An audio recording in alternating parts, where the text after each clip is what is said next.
Panchagarh press club ঘিরে সাংবাদিকদের দুই পক্ষের মধ্যে চলমান উত্তেজনায় আইনশৃঙ্খলা পরিস্থিতির অবনতির আশঙ্কায় ১৪৪ ধারা জারি করেছে জেলা প্রশাসন।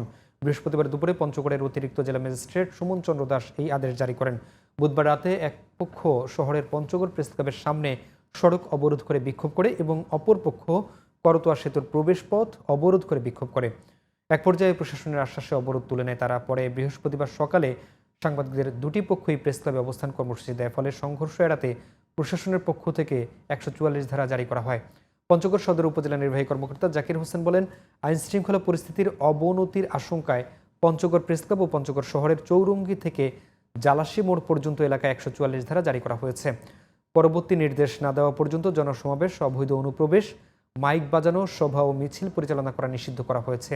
এ সময় উপস্থিত ছিলেন পঞ্চগড় সেনা ক্যাম্পের কমান্ডার মেজর জোবায়ের হোসেন সিয়াম, পঞ্চগড় সদর থানার ওসি আবদুল্লাহিল জামান, পুলিশ, সেনাবাহিনী সহ আইনশৃঙ্খলা বাহিনীর সদস্যরা।